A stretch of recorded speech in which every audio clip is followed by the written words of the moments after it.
Strum It Up Week 5. Welcome. This week we are going to tackle one of the most fun and, maybe a little bit difficult rhythms. It's called the Bo Diddley rhythm.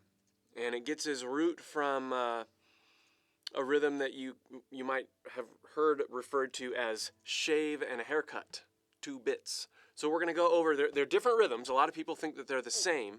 They're not. We're going to go over both. And then we're going to work on strumming applications for it. And this is it's one strum pattern. But we're gonna take what we've been learning the past 4 weeks and internalize the strum pattern, put it in our body, translate it to the guitar, and then ultimately work it over a backing track. Now, I've gotten a couple comments over the past several weeks. And for the most part, people are really enjoying this, and I'm really glad. I have gotten a few comments that people aren't necessarily able to do everything that we talk about in each lesson for the week that they, between weeks, between new sessions. And that's okay. The reason that we're archiving these is so that you can go back and rewatch and learn and practice.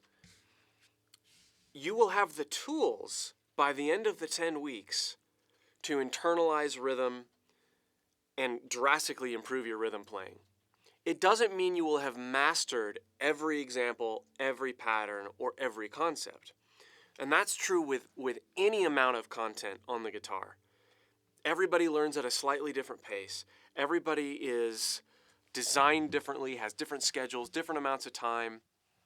So don't pressure yourself and don't feel weird if there are a couple things that you still have to work on, or even if there are questions that you have. Feel free to leave me questions. Private message me on JamPlay. Many of you have been doing that. It's great.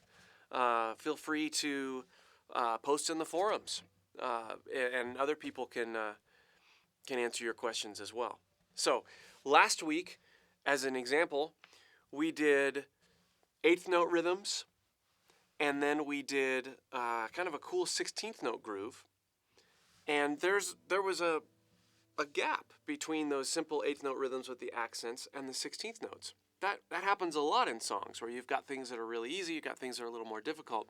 Don't give up. Look at the guitar profiles, look at the PDF, go back and watch the examples of how to internalize that rhythm. And put your guitar down and tap it out. Strum it without chords, just like we've been talking about. So we're going to do the same thing with this rhythm. Now, I'm just going to go ahead and play it so that you can get an idea of what it sounds like, because many of you may not have heard this rhythm before. So we've got, I'm going to start with the shave and a haircut 2 bits rhythm. And that would just be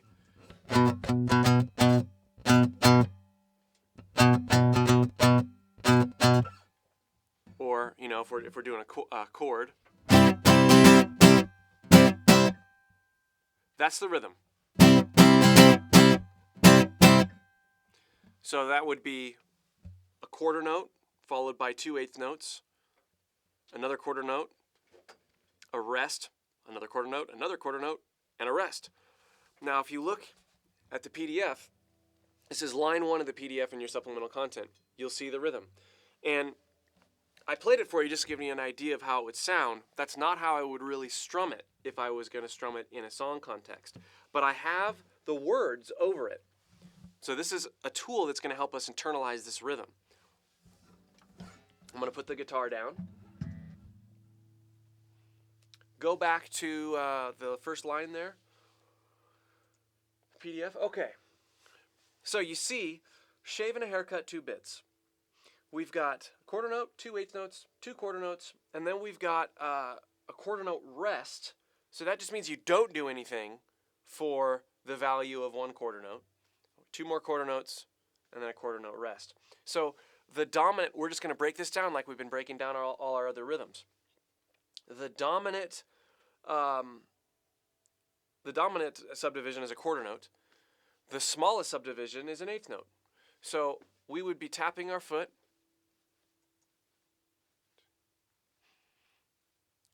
and then we would be, got our eighth notes?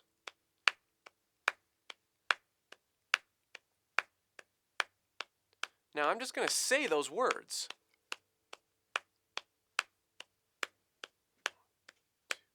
1 and 2 and 3 and 4 and shave and a haircut, 2 bits. Go back to the PDF there.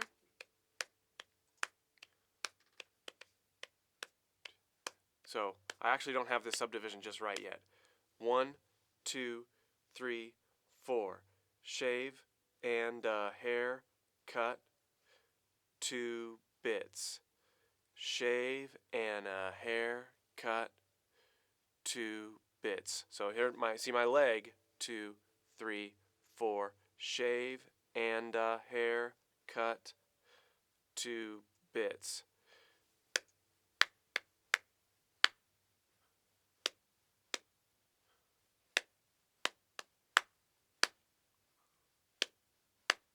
Clapping, shave and hair cut, 2 bits.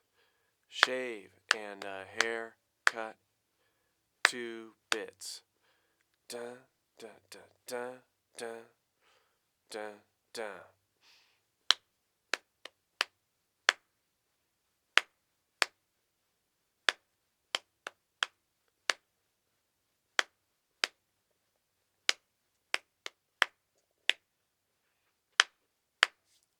All right, now, what was interesting about going into this and internalizing this rhythm is it took me a minute, even though I could say it, and you saw it when I got my subdivisions wrong there initially, and I was playing it too fast. That happens all the time with rhythms. Sometimes you might hear a rhythm in your head, but it's not in your body yet. You haven't internalized how it feels to play it. And so what I did is, I had that shave and haircut, 2 bits. I had that in my head. I've had that in my head for decades. But when it came to internalizing it in my body, I had to think about it a little bit. You're going to have to think about new rhythms. You're absolutely going to have to. So now what we're going to do is we're going to take it to the guitar. It's been internalized. I'm able to tap my foot and clap the rhythm. Now, clapping, or I'm tapping my foot still. The smallest subdivision is an eighth note. So that's how we want to be strumming it. That's what our arm's going to be moving like. 1 and 2 and 3 and 4 and 1, 2, 3, 4.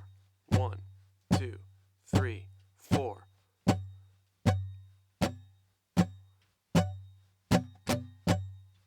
That's that first measure. 2, 3, 4. That's the first measure, line 1.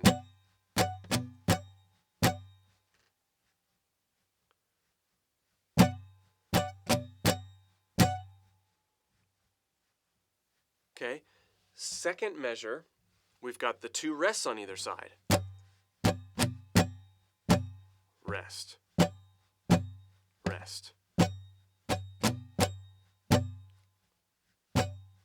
Notice my hand keeps going.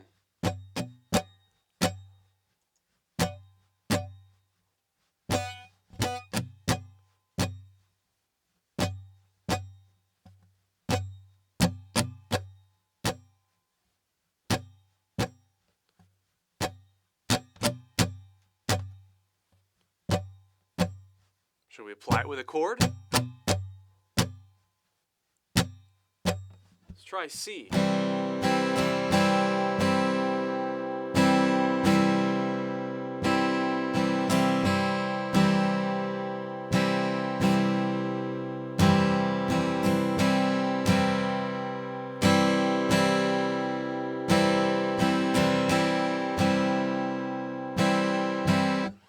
Now, many of you are probably listening to this, and you've heard this rhythm before, but you can't quite figure out where you've heard it. And this is the end of a cartoon rhythm that happens a lot. Da da da da da da da. And there's all sorts of da da da da da da da. There's all sorts of variations, but you hear this at the end of cartoons, or it's a nice way to wrap things up. This particular rhythm isn't used as a strum pattern that much, but it is the basis for the Bo Diddley rhythm, which is used as a strum pattern it's across every genre. It creeps into almost every genre, and we're going to look at it in the context of the acoustic guitar and on the electric guitar. It's great for both. It sounds really good with bar chords, as you'll see in our example later tonight. And it's when you play it with bar chords, unlike last week's example, you can sort of take the same approach with the electric and the acoustic. You can strum them more similarly than last week's example, because we're using scratch mutes, but we're not using palm mutes really.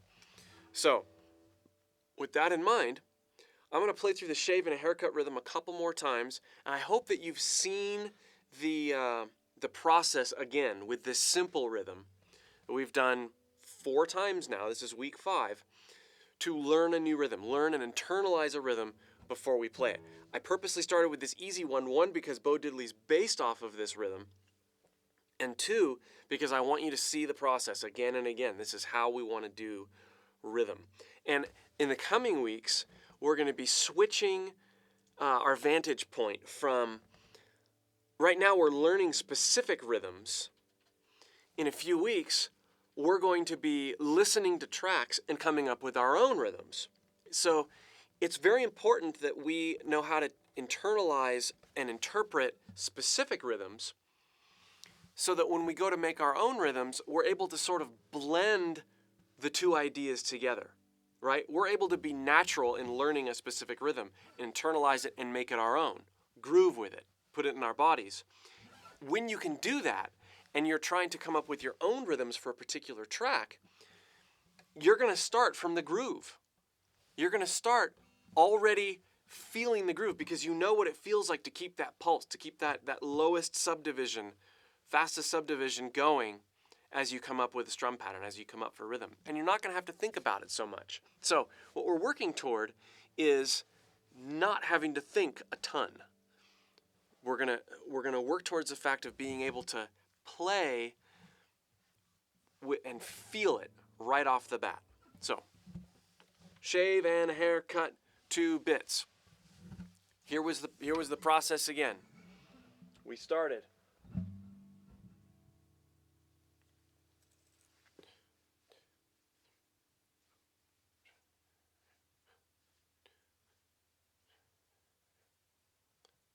Let's get the pulse again. 1, 2, shave and a haircut, 2 bits. Shave and a haircut, 2 bits.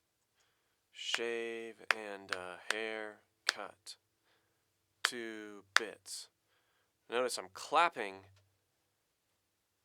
Most of my claps are right with my leg. Shave and a haircut, 2 bits. Shave and a haircut, 2 bits.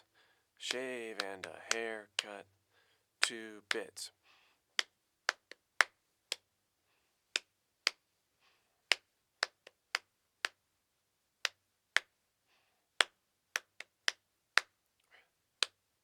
Now, if you look at my whole body, I feel those rests.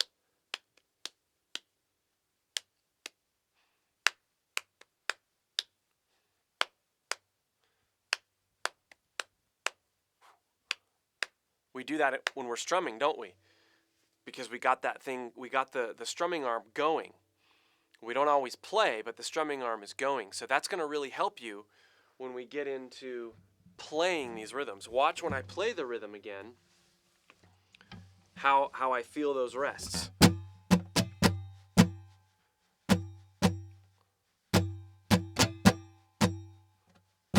Look at my whole body. I'm exaggerating it now.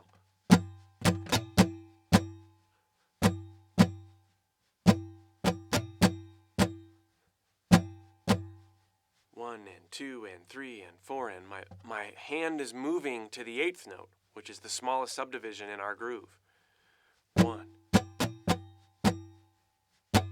Had a question a couple weeks ago. How do you know what to make your hand move at? You know, why am I not moving at 16th notes right now? Why am I not moving at 32nd notes? Why am I not moving at triplets?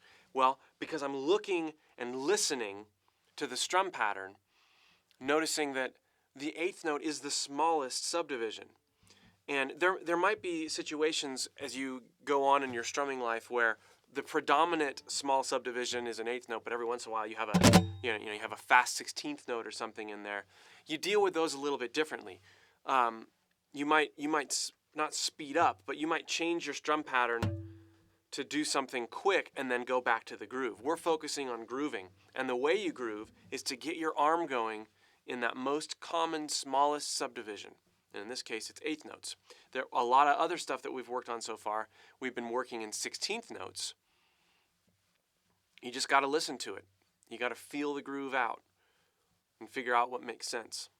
And if you try a particular subdivision and you feel like you're having to reset and do some weird things with it, try a different one. That's the cool thing about it, is you can experiment. So, again, look at my whole body while I'm doing this.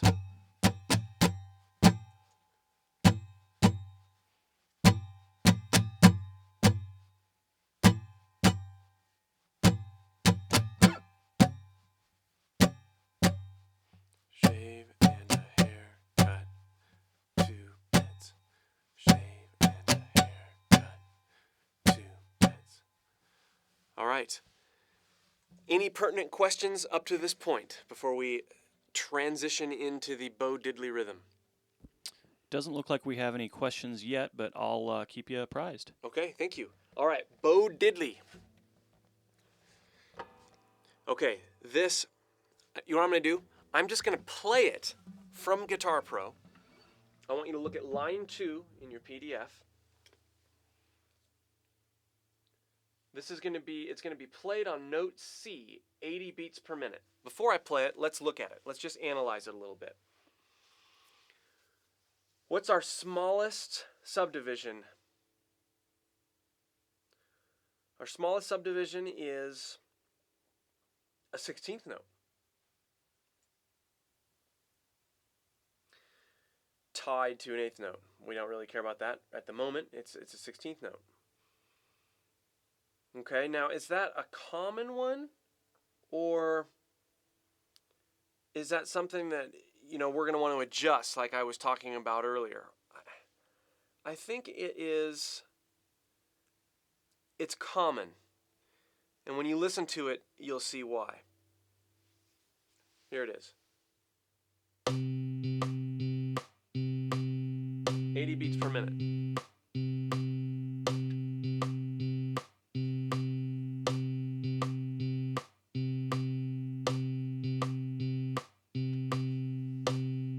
So you can hear it is a more syncopated version of Shave and a Haircut. Syncopated means you've got accents on off beats as opposed to them always being on the beats. Shave and a Haircut is not syncopated because it's, you know, quarter notes or 8th notes. Here you've got accents on 16th notes, and you've got ties, you've got things moved around a little bit, and so you're accenting on off beats. This is really cool sounding. It's a lot trickier to internalize the rhythm. So what we're going to do, we can hear it right now. So it's looking at this is actually a little bit confusing, although we are going to continue to look at it. But right now, we're going to go ahead and just feel it. So I'm gonna play this.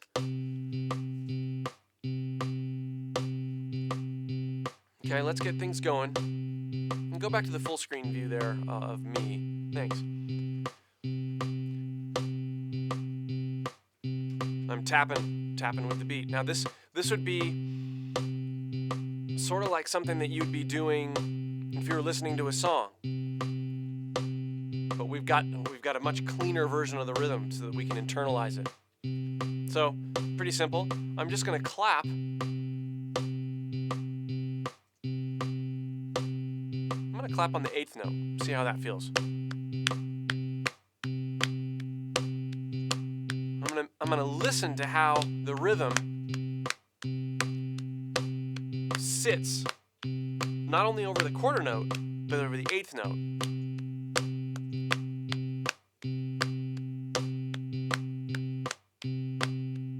There's only one note that doesn't hit with me. It's that 16th note.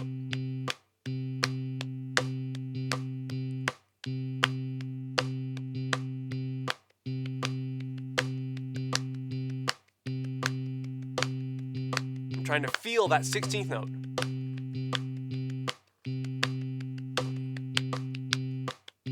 There it is.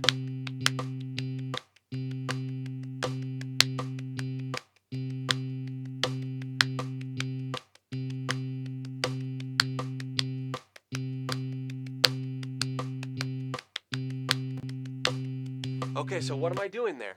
I did the 8th note to get in the groove, and I was able to internalize most of those hits, except that 16th note. So I went to 16th notes because I knew that that was a 16th note, and I practiced accenting where that 16th note hit.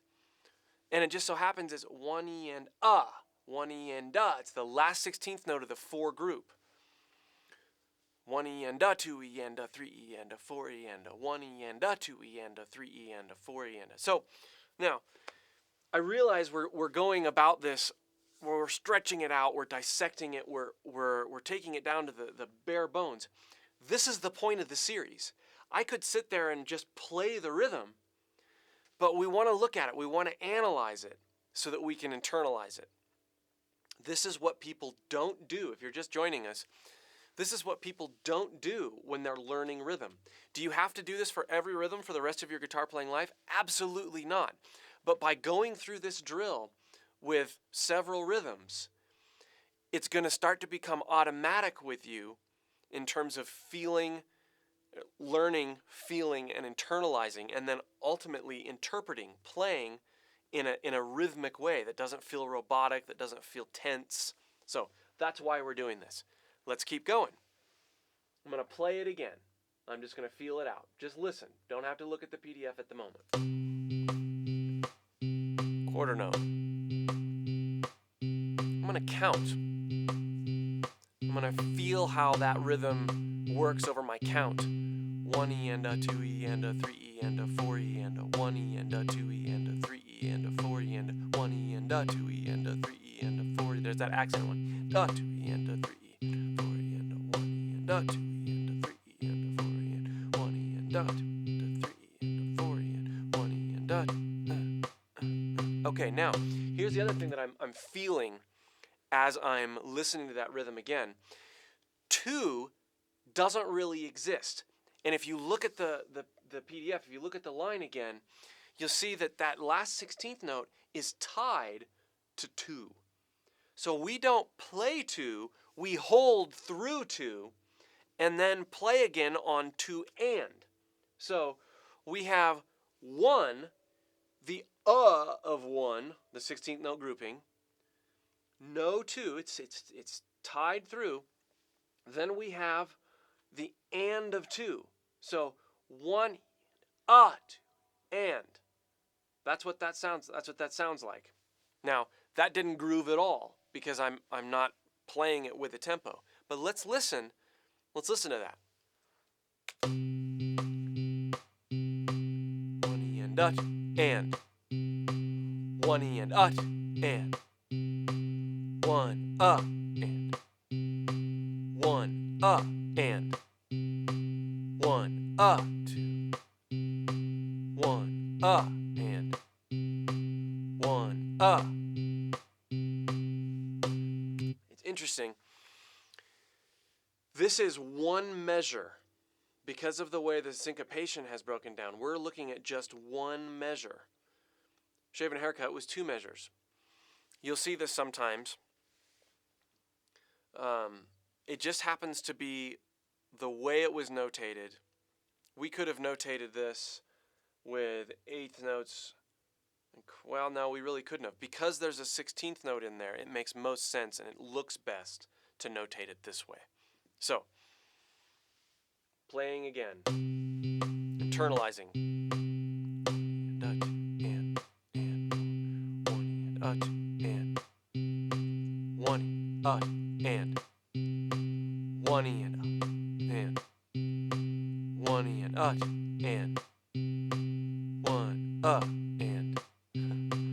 one, and, one, and, one, and.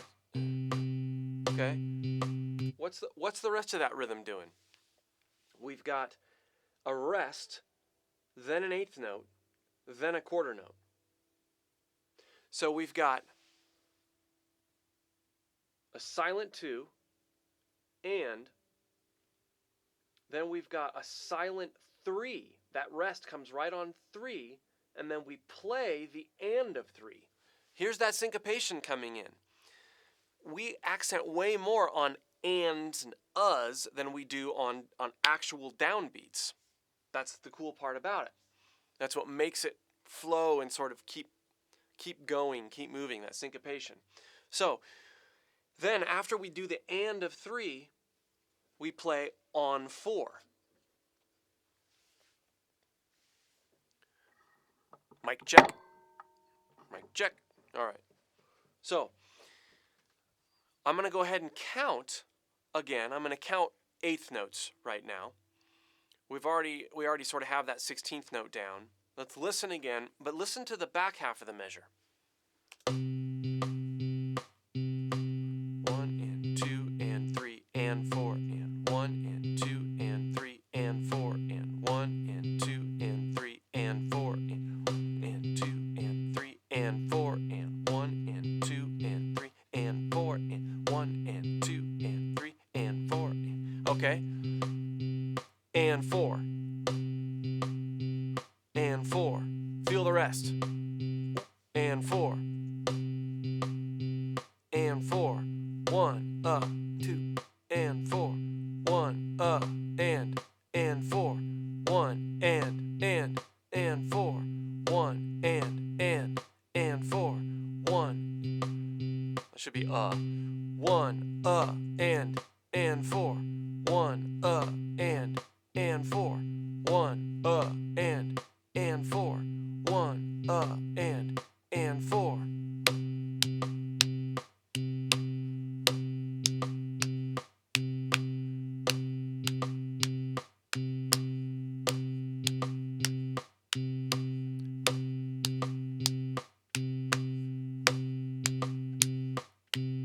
All right, now we've listened to it. We've counted it a lot. We've internalized it. We're tapping it. We've got our leg going. Can we do this without hearing the rhythm? Same metronome.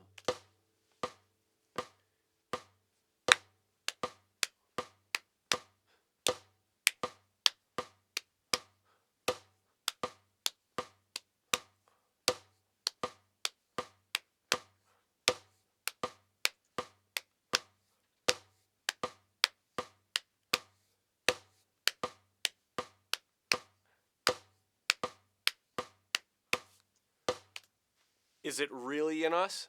Let's try it without a click.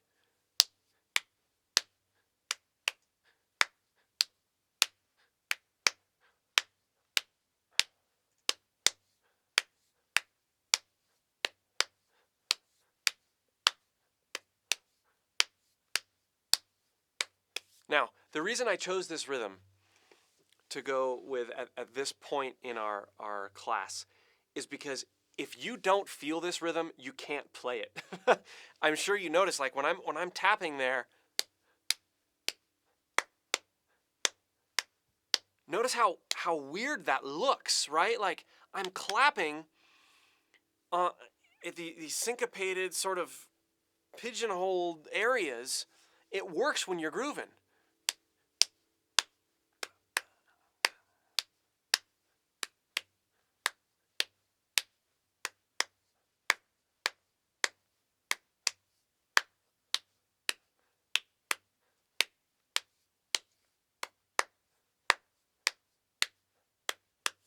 It works when you're grooving, but if you're not feeling it, you can't play it at all. It comes out something totally weird and wrong.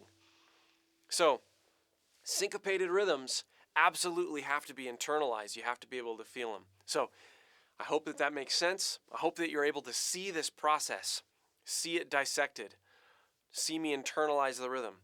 We're going to go to the guitar. Are there any pertinent questions to what we're going on or what we're dealing with right now before I take it to the guitar?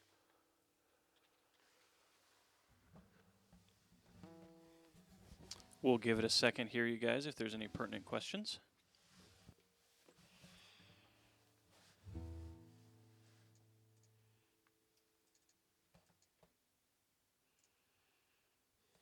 Dun, dun, dun, dun.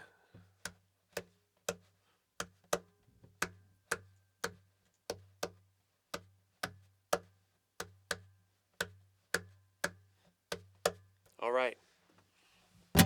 Here we go.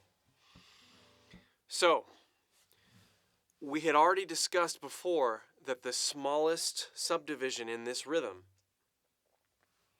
is a 16th note.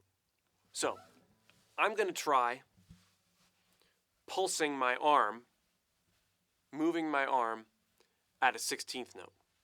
And what I'm going to do is I'm going to get familiar with this tempo. Again, this is a tempo marking of 80 right now. The PDF that you guys have has a tempo marking of much faster, but I've slowed it down. The goal would be to work it up to full speed eventually, but don't worry if you have to play it slow. In fact, you absolutely should be playing this slow. So I'm going to start the click again.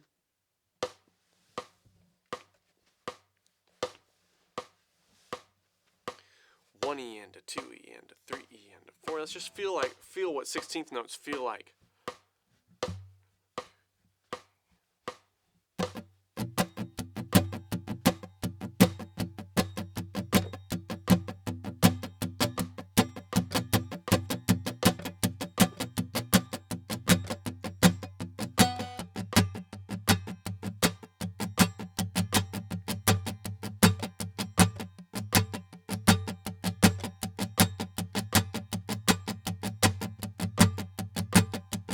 Okay.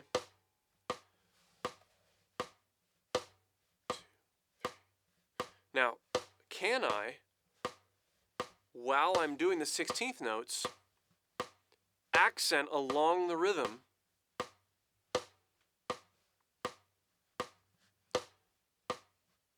Yes, I can.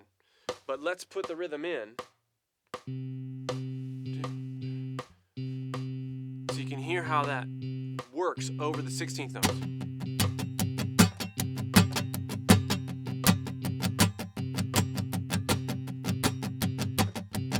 Now you can see I'm not grooving. I'm playing 16th notes, but I'm not grooving at all with the actual rhythm. Why? Because my strum pattern, this is how you would normally do 16th notes. 1, 2, 3, 4. 1, 2, 3, 4. I'm accenting the 1, 2, 3. But in our example here, we have no 2 because it's tied, and we have a rest on 3.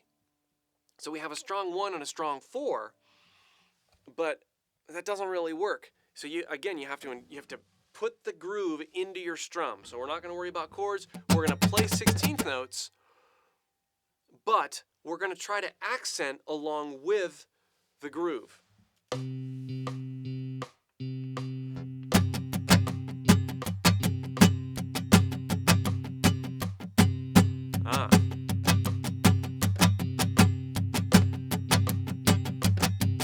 There we go.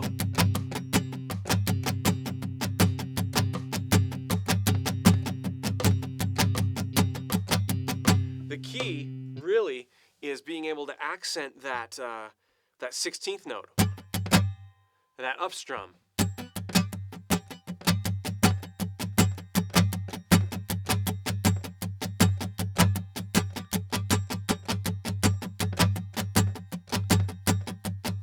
Dot.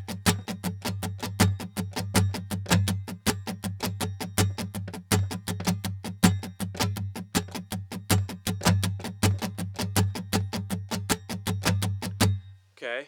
Playing again. Now, if I had just done this, let's play it. If I had just done this, here's a rhythm.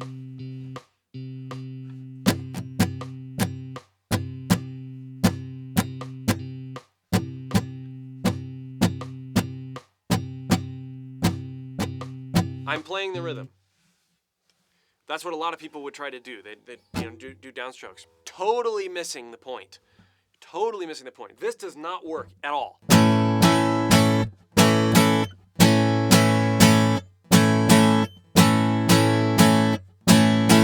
Sounds awful. Let me just play that with the click.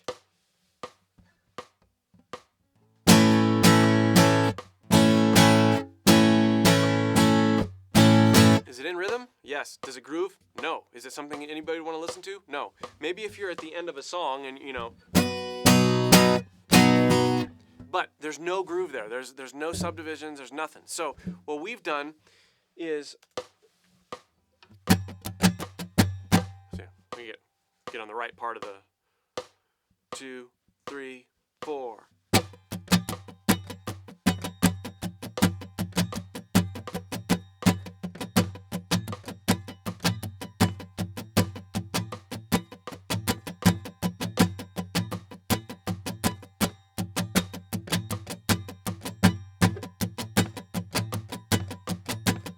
Okay, so what I'm doing, by having that constant 16th note pulse and accenting along with the groove, I am creating that groove in my own playing. So let's take it one step further. Let's keep the hand going, but let's only scratch on the actual rhythm. Okay, I'm going to transition to doing that. So I'm going to start right where we were at with the accents, accenting it along the groove. And then what I'm going to do is I'm going to start taking strums away, even though my arm is moving as if I'm strumming. So, and we went over that technique before where, we're doing this. And then, you see, I'm taking my arm, if I'm slowing that down, just moving it out a little bit. All right, so let's get that going again. I'm going to put the sound in.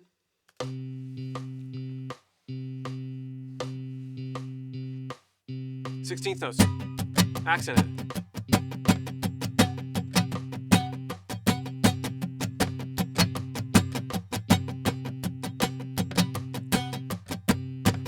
Okay, let's start taking things out and only playing on the accents.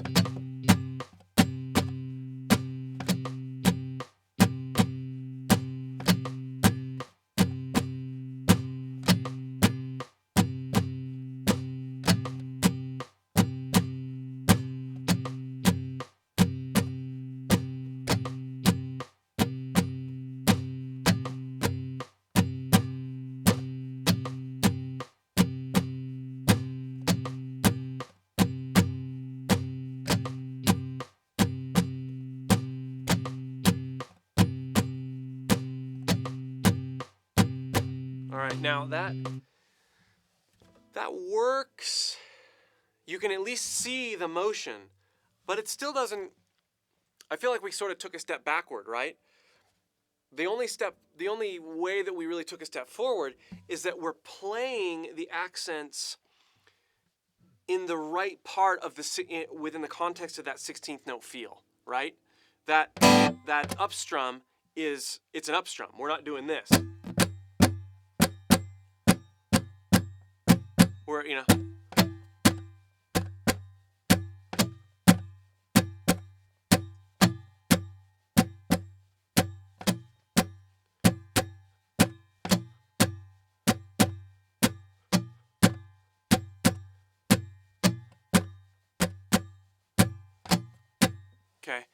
Still not totally natural, but at least we are really internalizing that up strum, that accent on that 16th note. So now we're going to do a hybrid of the two.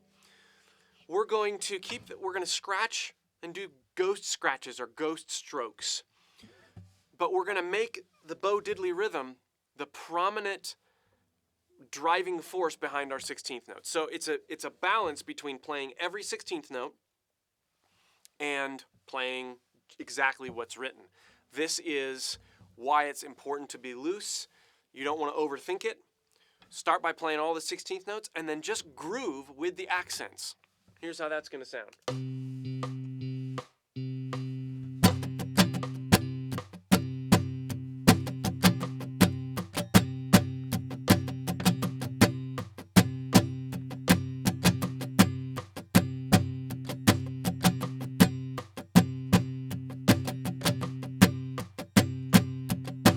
Now, it's sort of different every time, right? This is why when you're listening to a song, a lot of times the strum pattern doesn't ever really repeat itself. The general feel repeats itself, but the different ghost strokes, it's okay. That's exactly what you want. You want to be free enough to work around the pattern, and you've seen that time and time again in this course. It's really obvious in this one, because if you don't do that, it doesn't feel free. It doesn't feel groovy. We've got a question. Yeah, we do have a question that just came in here. This is from Gamma Sign. He asks, is this called framing, like in funk? You know, I haven't heard that term. I haven't heard the term framing. I do know I got to work with Michael Nomad Rapole several times as he's been out here with Jam Play. He never mentioned that term, but he did talk about this concept in the context of funk, even though he didn't actually use framing. But the idea with him is that he called it scratch and stab, where you'd be scratching, keeping a 16th note pattern, and then which is exactly what we're going to end up doing here in just a second, where you're scratching it, but then you're stabbing certain chords. You get it from horns. Horns do this kind of thing, where you've got the rhythm over the top that the percussionists are doing, and then the horns stab those accents, and the rest of the band goes in and plays. And the Bo Diddley rhythm's very related to that idea of scratch and stab in funk. Cool. All right. So, listen to it a couple more times. I'm gonna play it with the sound in, and I'm gonna accent it. I'm gonna keep that 16th note feel going, and I'm gonna let the ghost strokes sort of naturally do what they will, and I'm gonna groove with it.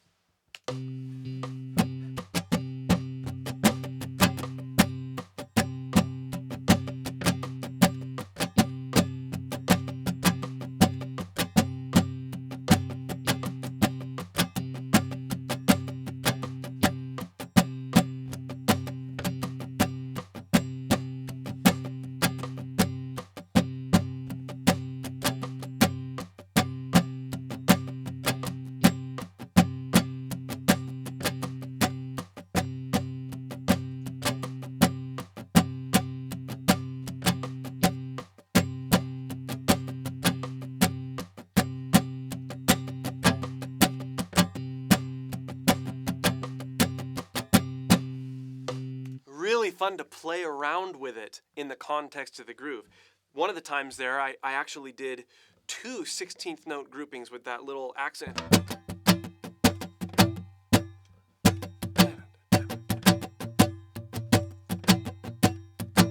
That's not written at all, but it works over the groove. Listen.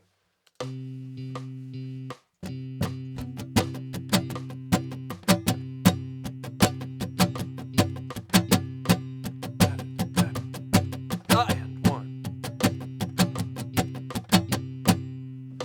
It'd be E. It'd actually be E. I'm playing on the E right before the 3 and. So you don't necessarily have to know that that's the E, but being able to have the freedom to insert different accents that work within the context of the groove is so cool. Okay, I'm pretty comfortable at this speed. I'm going to go ahead and increase the speed a little bit and see if I can still groove with it. See how fast that is. Yeah. Let's doing something weird on my playback, so let me try boosting it a different way. Just a second here. We'll go up to 110 from 80. See how that works. That's fast.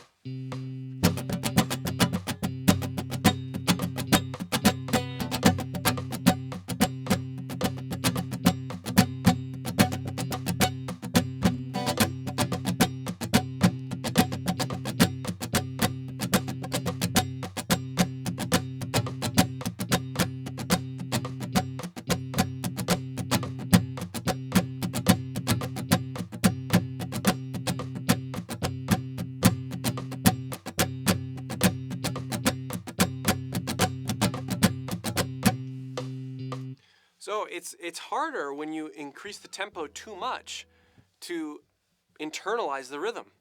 I felt like towards the end I was definitely getting it.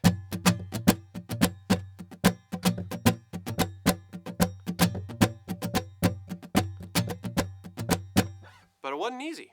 So I would recommend going in smaller increments as you increase your metronome. I'm gonna go ahead and go down to 80 again, because now we're gonna start looking at chords, or a chord. So we're back down at 80, still on line 2 for the rhythm. We've been playing a C this whole time for the rhythm. So we're gonna play a C bar chord.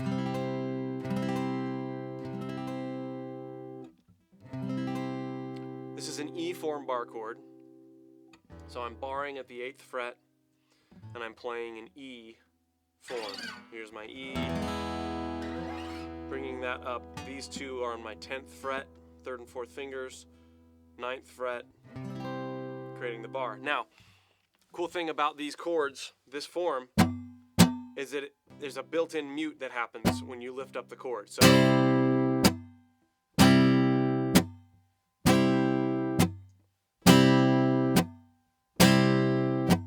I'm lifting up and still strumming.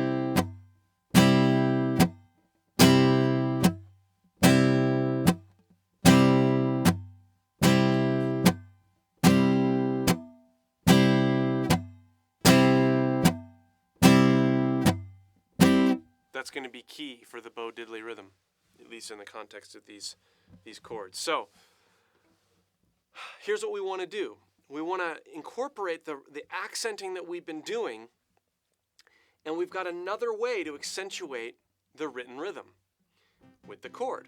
So I'm going to practice. I'm going to stop the strum hand for a minute, and I'm just going to work depressing that C bar chord over the rhythm. So I'm going to play the rhythm. My hand goes down.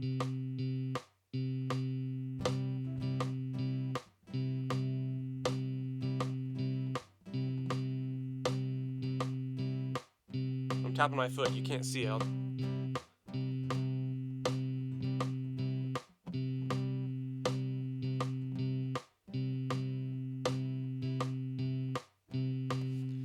Let's get rid of the sound. Just do the metronome.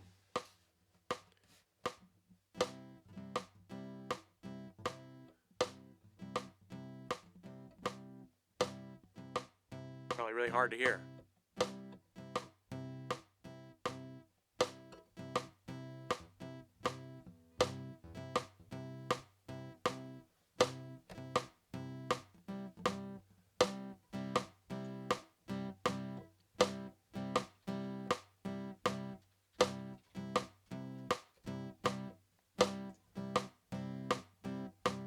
Okay, so I've taken it hands separately.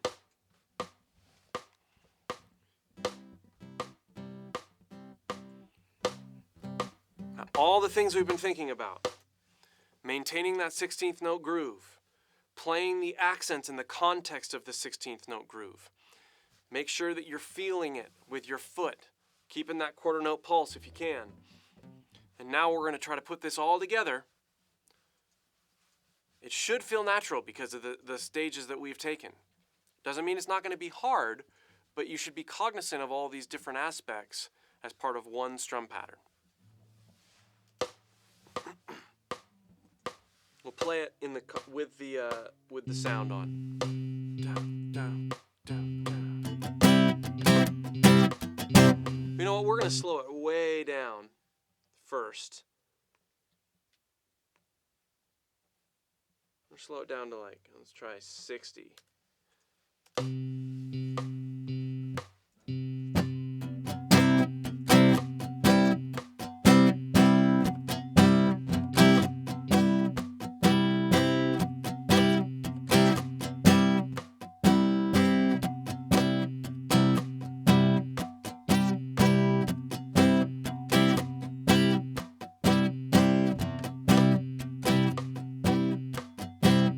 That's really slow. But what we're doing is we're keeping that 16th note.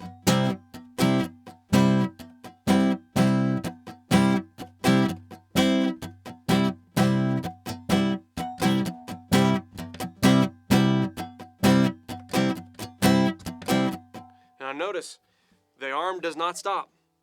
The arm becomes our metronome. It becomes our timekeeper. Let's speed that back up to 80.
I hope that you're trying this along with me. That's why I'm elongating some of these playing examples to give you a chance to strum along with me. So, using left-hand mutes, constant 16th note strumming, internalizing the groove, we have learned and are applying the bow diddly rhythm successfully at 80 beats per minute. Was there a question, Jason? No? Okay. Cool. So. Oh, yes? Actually, we did have one just come in here. Okay. I don't have time to put this in the system here, but Archaea, I hope I'm pronouncing that correctly. So left hand is acting like a sustain pedal on the piano. Yeah. Sort of. Yeah, that's a really interesting way to look at it. You're depressing it. Yeah, I hadn't thought of it that way, but that's a very good observation. I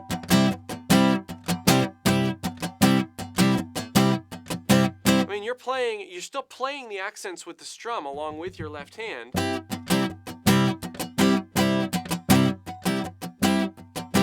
Because you're playing the rhythm here, you're working together, but it does seem like a kind of a sustain pedal or a release pedals. But yeah, I like that analogy. That's very cool. Okay. So what we're going to do now is we're going to stick with 80 beats per minute, and we're going to practice going between two different chords. We're going to practice going from, we're going to go down to A, because our example is in A. So let's go to the third line of the PDF. Now, this is the exact same rhythm. We are just incorporating actual chords here. Now, we were playing an actual C earlier, but now we're playing an actual A, and it's tabbed, and it's showing us that we can do it. Now, something that's really interesting about this, you'll notice that I have 5, 7, 7, 6, but I'm not to play my 5th fret on my high B or my B and my high E string. Well, those aren't specifically notated, but like a lot of tablature, don't go out of your way to avoid them. This is a full chord. Everybody knows we're playing the full chord.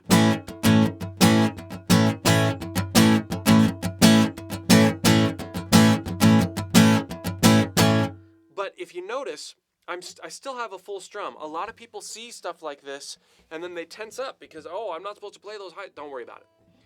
Just play. Accent, the point that the composer or writer or whoever, it was trying to make was that you want to be accenting the lower strings. That's all they're saying. Go to line 4 of the PDF, please. All right. We've got a D. So in this case, I'm gonna choose to do it as a double bar. 5th fret, A string, and then I use my pinky because I like how it bends. Okay, here, now this is where you just have to use your musical judgment. It doesn't say that you're supposed to play the low E or the high E. Now, if we try it, we will know that it doesn't actually sound great if we do. So we're using our musical judgment here, and on the A, it's okay to play whatever you want. Here, let's not play those. But let's figure out a way not to play them that doesn't make our right hand tense up and try to be too discerning. So there's a very easy way to do that with the double bars. I'm going to make sure that my first finger here is barely touching my low string, so that if I do accidentally hit it with my wild and crazy strumming, it doesn't sound much.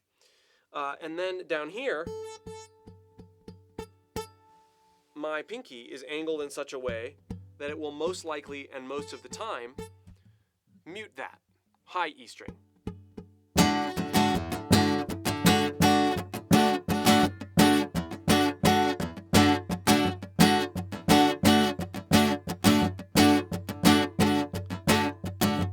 Okay, the other thing I'm doing is I have my middle finger touching the low E string so that it adds another aspect of mute. Now, if I try to stay away from the high strings again,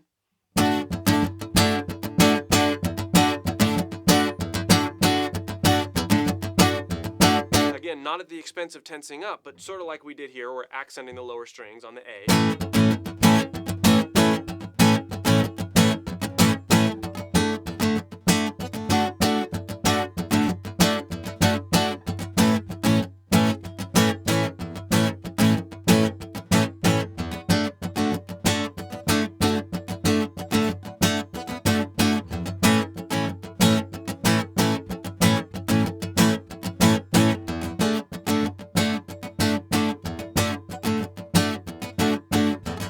Okay, so we're not really following the tab at this point. We're just practicing switching between those two chords, which are in our example. We want to get comfortable with that before we actually tackle the tab aspect. So it's a different ballgame when you're having to think about, oh, I'm not just moving this and playing one chord. I'm going between two different chords. And this is a really common with the Bo Diddley,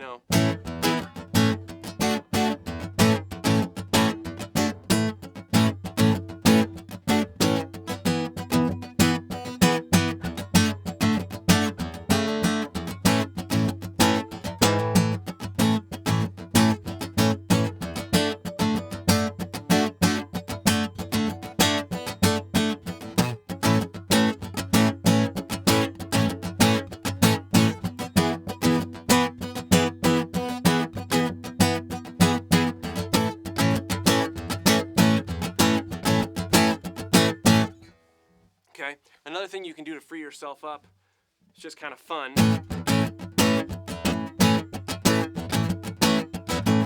You don't want to think about it too much, but we're in the key of A, and our low E string, when we lift up, notice I'm getting a little intentionally sloppy with my mute and letting that low E ring through. It's just little stylistic things you can do when you start getting into it, be conscious of where you're playing on the guitar, what's available to you, and it can be more musical to actually let certain notes ring through.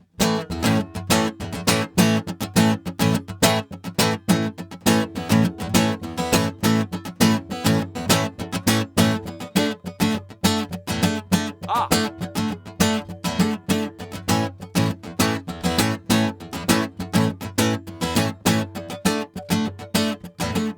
What am I doing there? Same thing. That's an A.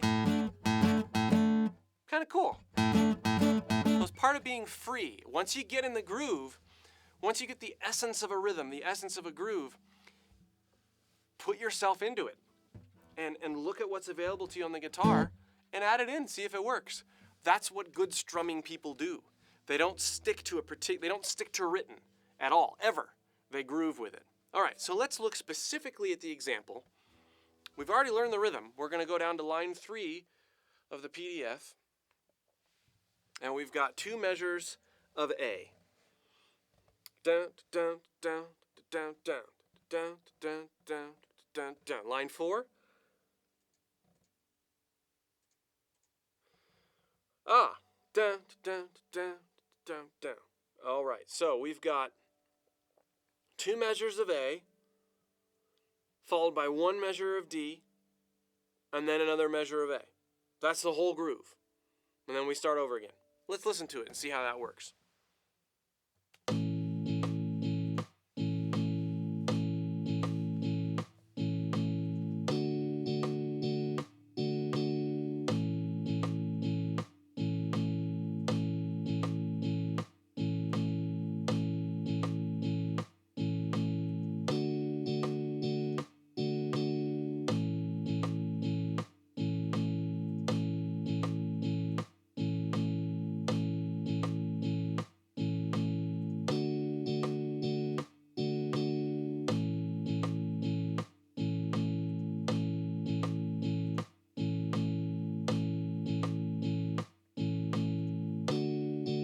All right, I'm not going to dive right in, but I am going to play with it.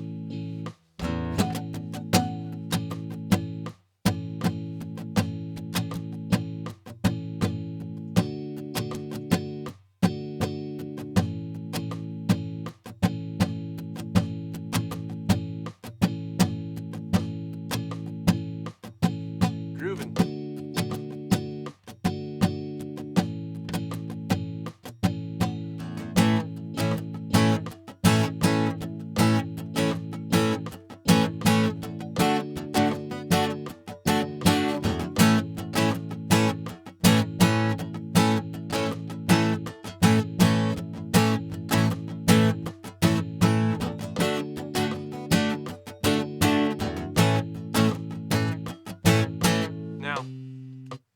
That's really hard to groove with that particular sound. The guitar profiles never, they're never the most musical.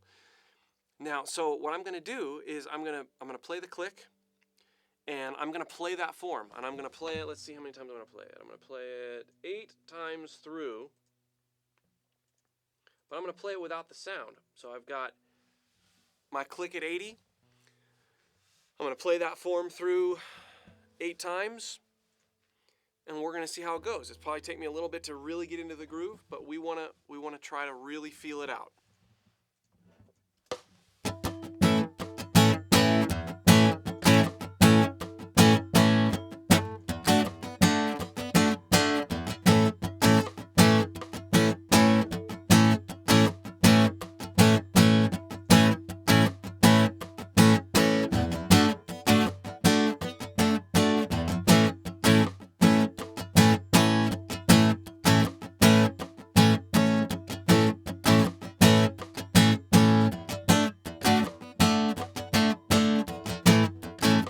Follow along with the PDF.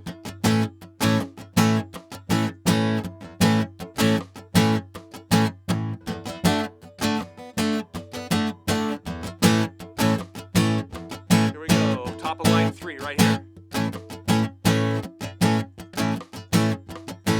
Line 4.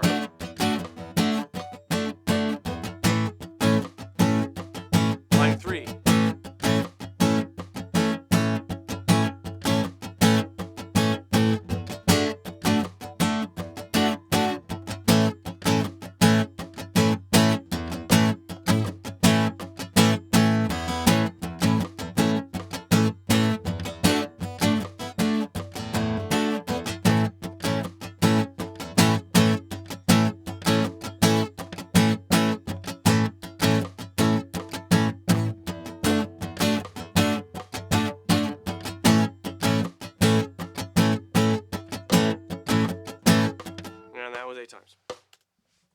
So,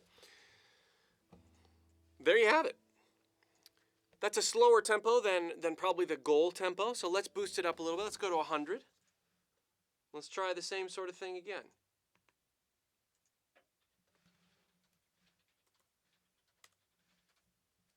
One, two, three, four.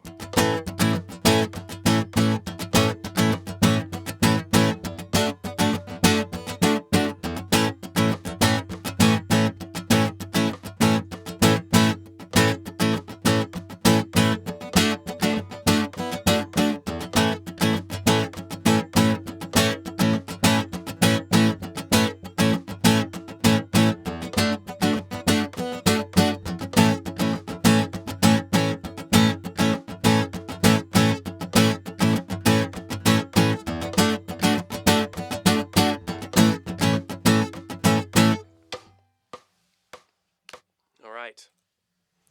That felt like a good place. All right, now, as part of the cap to this lesson, we have our first backing track. Now, I did not do this backing track. When I went to wanting to teach the bow diddley rhythm, I thought there's got to be a backing track on Jamplay already that showcased the bow diddley rhythm, and it's called Bow Doodly. It's included in the supplemental content for you, and it's by one of our instructors, Nick Kelly, and it's fast. And the reason I chose a different track is because I wanted to feel like, well, we learned the rhythm so we could learn the song, right? So I'm going to bring up that track, and we're just going to listen to it. It is the same chord progression we've been working with. It's just faster, and there's some other things going on. Let's listen to it and see how it sounds.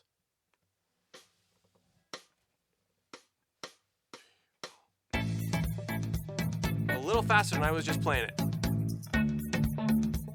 You can hear that bow diddley rhythm in there.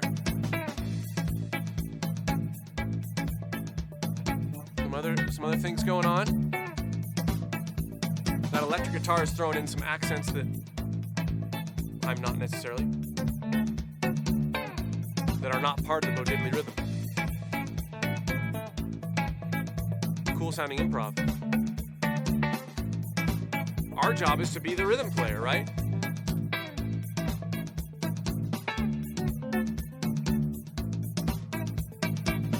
Let's get in the feel before we try to tackle it.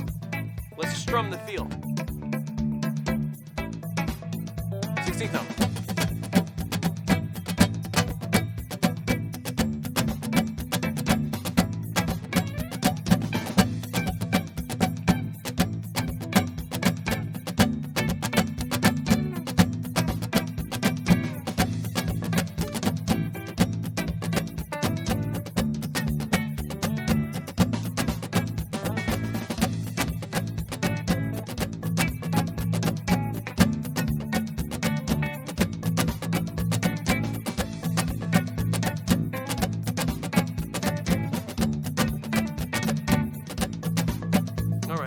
So, yeah, it's a little faster, but notice I didn't go right for playing the chords. I got in the groove first. I felt what accenting the bow diddley rhythm in the context of that 16th note strum felt like over that new tempo. Now I'm going to add the chords, and I'm going to play along with this groove, with this band, and I'm going to listen to that other guitar player. I'm not going to play what he's doing. I'm going to hold true to that bow diddley feel in the context of the groove. Now, before I do this, this is a lot faster than we've been doing it. The goal isn't for you at the end of this session to be able to whip out the backing track and play it. This is something for you to work up to over the next several weeks after you have gone through, hopefully you're going through some of the stuff with me tonight, but go back through it. Go back through it again and again until you're comfortable playing it up to tempo. Creep up to it. Set your metronome. Once you've got that groove in you, set your metronome. Start it at 80. Start it at 60. Like we did. We started at 60. Bring it up 5 to 10 beats per minute until you're comfortable internalizing the groove at faster tempos. And at incremental points, try the track. And if you struggle with it, go back to the click. But the point is you're internalizing this groove. Eventually you'll get it. Don't pressure yourself to be able to play along with the track right away, though. Okay, from the top.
Now, a couple things that I noticed as I was listening to it, I felt like I needed to be a bit more staccato to go with what was going on with the track. What does staccato mean?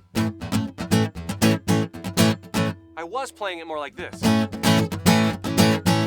where I'm holding the notes, I'm letting things sustain a little bit more, but I shortened the amount that I was using my piano sustain pedal, you know? Over that faster tempo and over the track, that seemed to make sense with the groove. So it's cool and interesting how when you work with real music and you've already got the groove in you, you can make modifications like that on a split second and sort of decide to do things like that.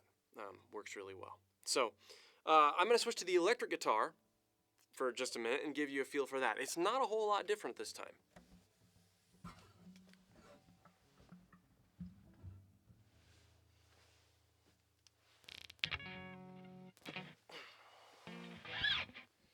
And Chris, since we're switching to the electric right now, we do have a couple questions that we should get to at this point. Yes. Let's have some questions. All right, the first one is from L. Elms. And he's asking, I'm playing an electric. Strumming the 16th notes adds a lot of noise to the strums that aren't being played, that aren't playing the chords when muted with my left hand. Mm-hmm. Any suggestions to make it sound better on an electric? How pertinent, because I just switched to my electric. Yes. Remember last week? It's a lot quieter. Does that sound all right to you? I don't have that acoustic sound in my ears. It sounds okay on my end. Is the guitar level fine for everybody else?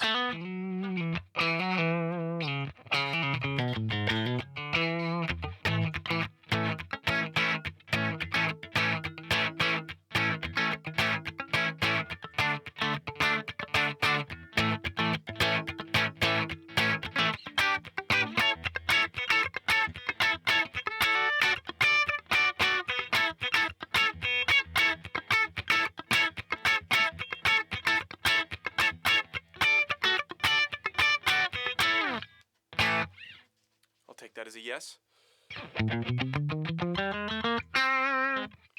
Cool. All right. So to answer your question, go ahead and throw that question up again. Playing electric. Now, it is going to be noisier because you can't beat on an electric like you can an acoustic. But if you notice, well, first of all, I'm just going to play it for a minute.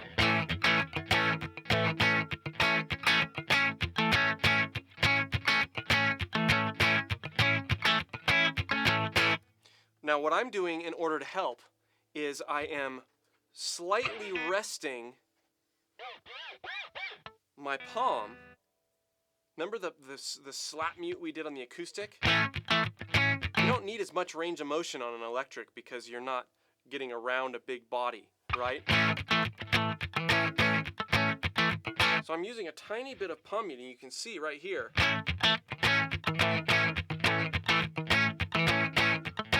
I still have that 16th note pattern going. It's still free.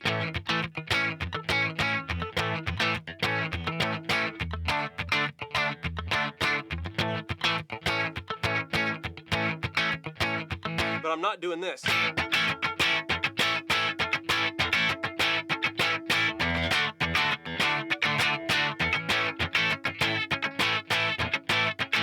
That doesn't sound half bad either, but it is ringier.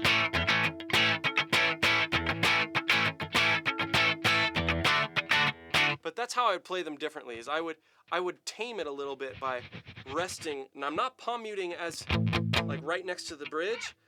I'm intentionally deadening it, so I move my hand forward.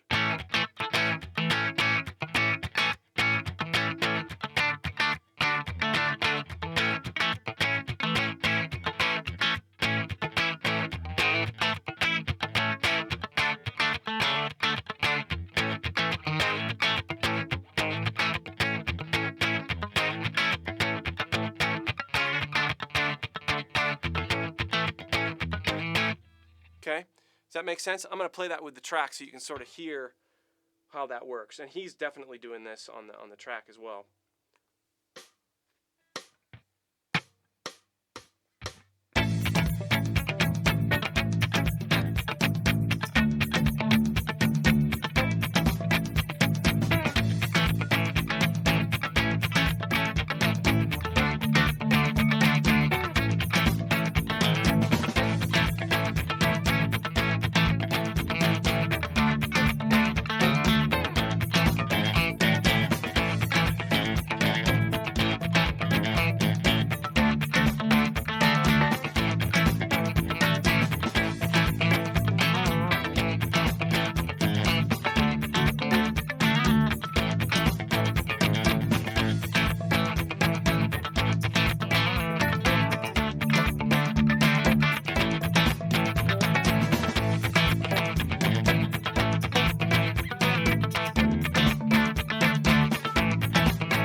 whatever. So there's a little bit of improvising there.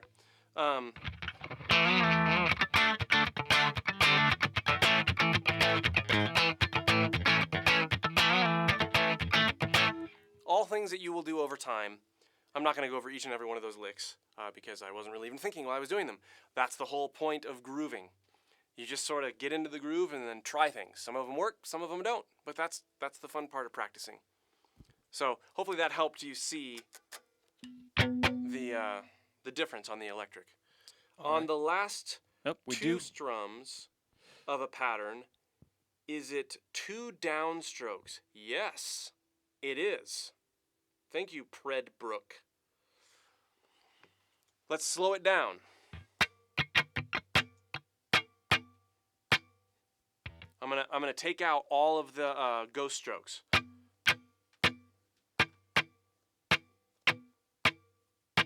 The only played upstroke is that 16th note, which makes sense, right? Because we're in our 16th note pattern, which means all our 8th notes are downstrokes.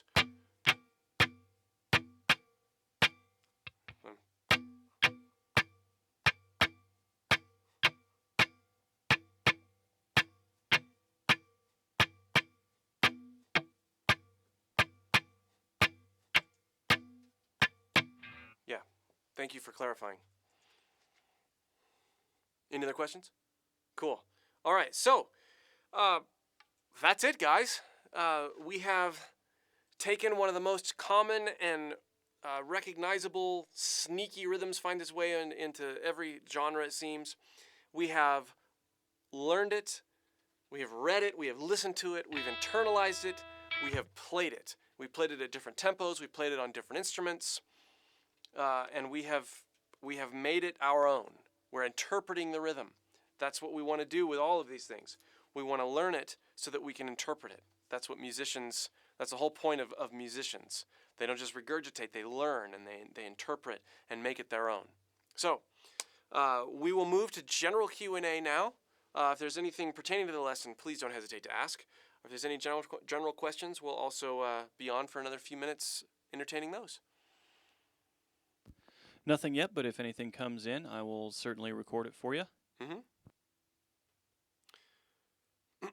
So, here's how you want to approach this week. Hopefully you've been going along with me as I've been playing these examples.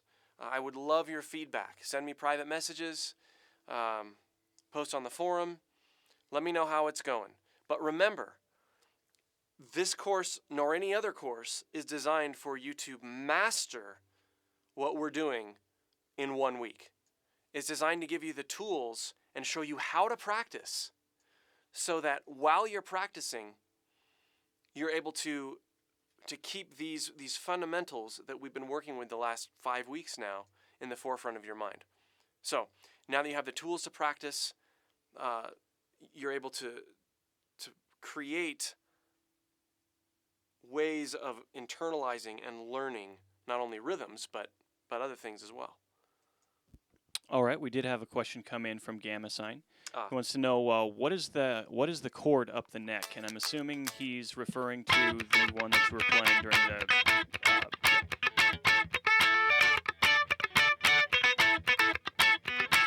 Yeah, it's just an A.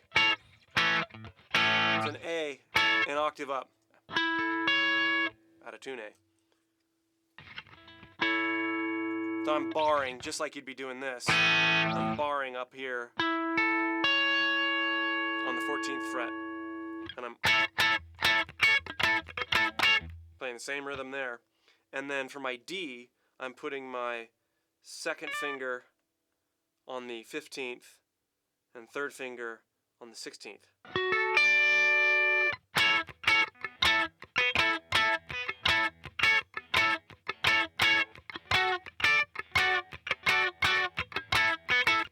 And then a couple times I went,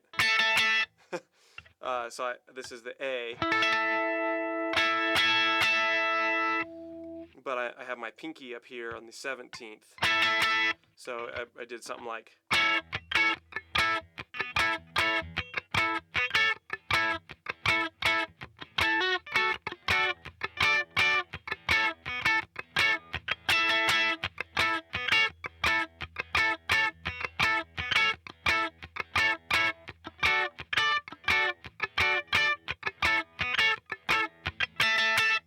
That isn't part of the Bo Diddley rhythm at all. But with the track, it sounded kind of cool. I heard a little hole in there, and it seemed to work. And then down here, that was one of them that I did a couple times. A hybrid picked it once too, I think. Oops.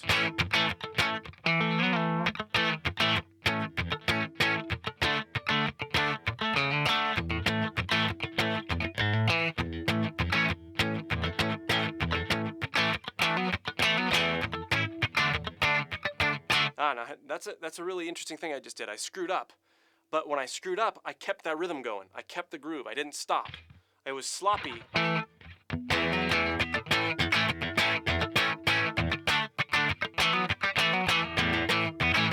But the whole time, I maintained true to that groove. And that's something that you're going to learn as you strum, is it's better. I mean, you're going to be sloppy. You're going to make mistakes.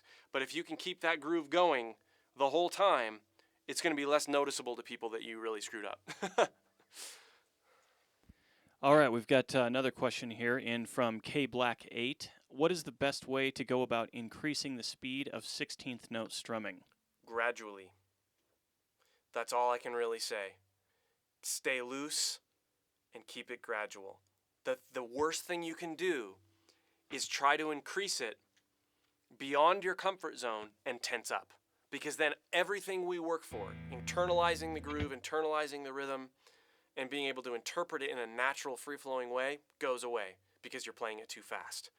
So, sneak it up. Like I was saying earlier, sneak it up 5 beats per minute here and there until you feel comfortable there. And that goes for anything.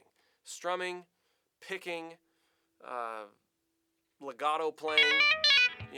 Only play at a threshold where you can play it maybe quickly, but accurately, fluently, and you can stay relaxed. You're not tensing your shoulder up. You're not, because then it's not really music anymore. The mechanics start to take over gradually. Any more questions here, you guys, before we get going for the evening?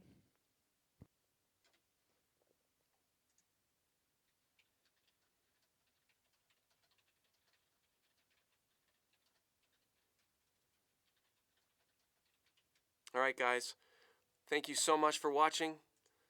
This is very well could be one of the highlights of my week. So I really look forward to doing these every week. I look forward to your feedback.